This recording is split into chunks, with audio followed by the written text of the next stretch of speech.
So as you all know who have been keeping up with these Babylon reviews, I've loved this show since episode 1, and over the weeks it's become my favorite series to follow with this new anime season. And we're about halfway through the season now, and I can say I'm pretty sure after seeing the punchline of what Itsuki was doing with that child, and just combined with that whole public debate, that was probably my favorite scene this season of anime. That entire back and forth between opposing and basically agreeing with this idea of legalizing suicide was masterfully well done. And I've constantly said that both if you enjoy politics or you don't enjoy politics, this show can be for you because the story's interesting. But with this week's episode, it really flexes the writing capabilities of delivering something that not only works for this series, but you can so easily apply it to the real world with pretty much any democracy-based country, and you can see what he's saying could easily be perceived as righteous. And I have to say, you really gotta take yourself out of the viewer's perspective. Don't look from Zen's perspective.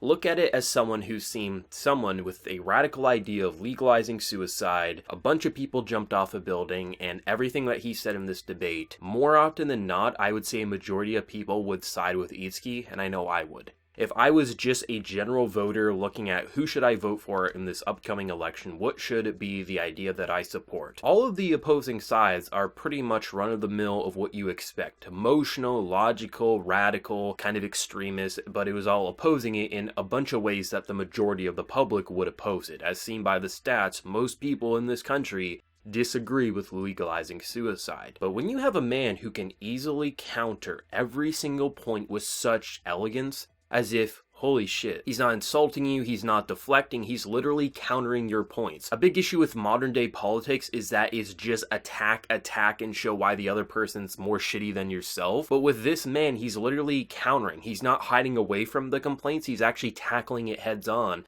And it actually makes logical sense. One of my favorite parts of this episode is when he starts countering it in such a brilliant way. And some people may want to say, what's the point of bringing up things like marijuana legislation in countries like Canada, where I'm from? Or why is he bringing up homosexuality and how it was once a sin, was made illegal, but now it's not? Everything that he brought up is actually a really good counterpoint, especially if you know anything about politics. Because in terms of like the marijuana thing, a big reason why it was kept illegal in, say, my country of Canada for so long is you'd have the extremists on the right or whatever saying, oh, think of the children, if we legalize it, everyone's going to be smoking joints around the Sunday Christian dinner. It's like, but eventually enough normal people got together and said, hey, why are we making this illegal? There's a reason why the alcohol prohibition didn't last too long, because people are going to do it no matter what. And would you rather that money go to the black market, or would you rather go to the government's hands? And guess what? When it was legalized, kids didn't start smoking any more than they already did. There was always going to be a section of high school students who were going to puff it up, and a majority of people weren't going to. And it was really interesting to see how he was bringing up that, or how back in the day, you know, it was considered illegal, even in Canada, to be a homosexual. Now it's not. It's like, there's these ideas that currently we're opposing it because our moral ethics or whatever are saying right now, right here, this can't happen. But there's always been a person who's pressed back against the norm and said, why, just because it currently isn't okay, why does it always have to stay that way? And I really don't have a strong opinion on whether it should be legal or illegal to have suicide be able to happen or not, because on one hand you can have it as illegal and police officers and people can stop you, break into your home and prevent you from committing the act. But on the other hand, if it was legal, what he said in this episode is actually something I really agree with. If it was legal, there wouldn't be a stigma about discussing it, because if you, especially in Japan, there is a lot of suicides because of overworking and just they don't feel comfortable discussing their mental health. If it was legal to kill yourself, I actually don't disagree with there probably wouldn't be that much of an increase. You might see an increase at the very start of the people who are kind of humming and hawing, but in the long term, would it really do anything all that different? And I'm not here to say it should or shouldn't, but it is an interesting topic because should it be legal, you can't really argue against. People would be more comfortable confronting it, saying, I'm having these thoughts, and not feel like they're going to get punished, because suicide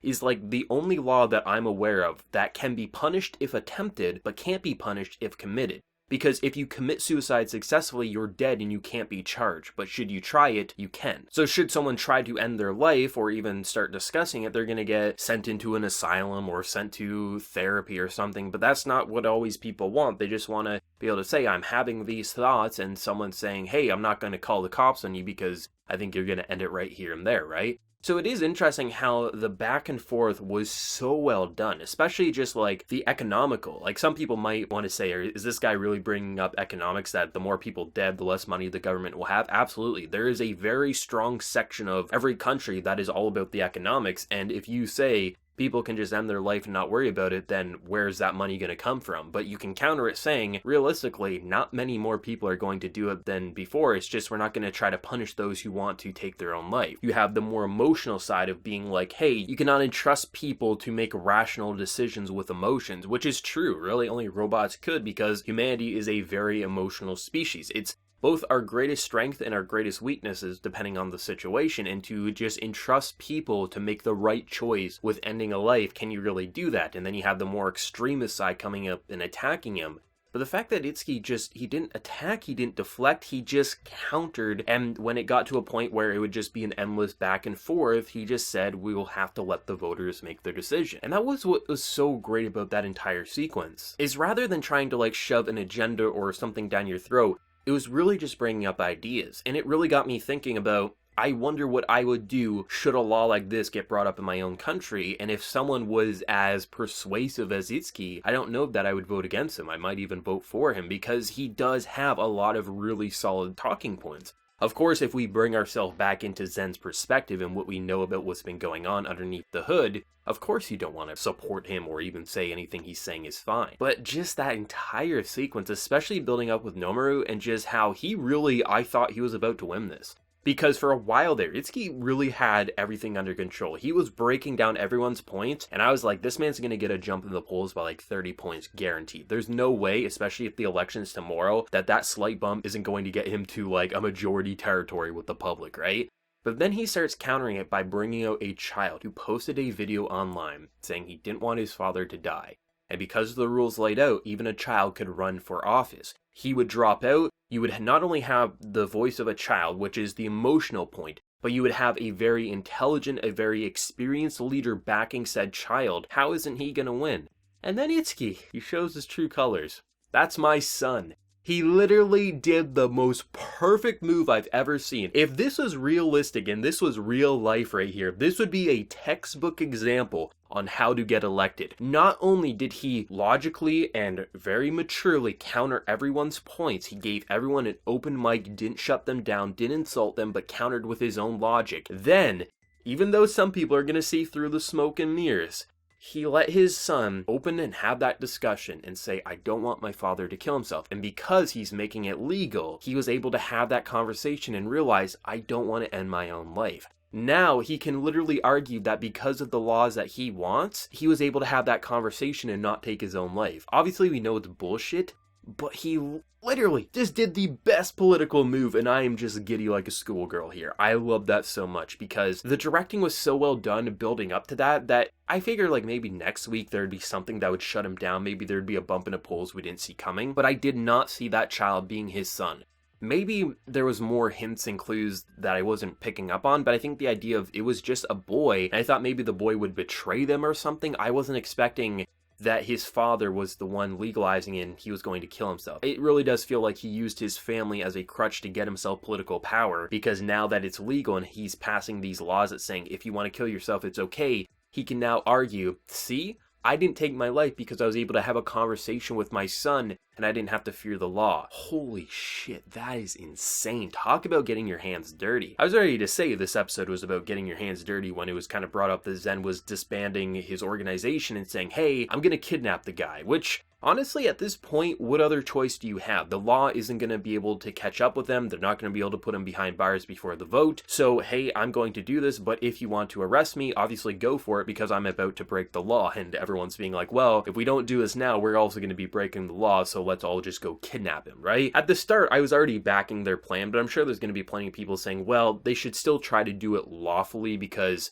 what's going to happen? Like, is that really going to get the job done? But I think after the end of the episode, everyone's going to be unanimously agreeing yeah, kidnap the bastard, there's no way to stop him at this point. Which honestly, even if you did kidnap him now, the message has already been kind of sent there. If you kidnap the man now, people are going to be more riled up than ever to vote for the guy and find him because you're trying to silence his voice when he was willing to let you speak yours. It's like, this is like political mastermind level content right here, and I have to say I appreciate it. They're definitely getting me worried with Zen's family. I mentioned, I think it was last week, with how they kept highlighting his wedding band. And now with this week, they keep talking about, even if it takes years, let's go to the zoo and things like that. Man, don't kill Zen's family. Even though I don't have any emotional connection to them, I have an emotional connection to Zen. I love this guy, and I think he's fighting for the right things. Sometimes what Itsuki is saying, I think, could be fine if it was a different person leading it. However, I want Zen to win because I feel like whatever it leads up to, even if it's not just like the legalization is like the end goal, I think there's going to be some criminal level mastermind stuff going on, especially with a female who can change her appearance. And I'm actually kind of interested if this whole female angle with her kind of like changing appearances and basically like convincing people with just her presence, I'm wondering if it's going to be more like metaphorical thing. I'm honestly curious if it's going to be an actual person, if it's going to be more related to technological, or if it's going to be something about the human consciousness. Like,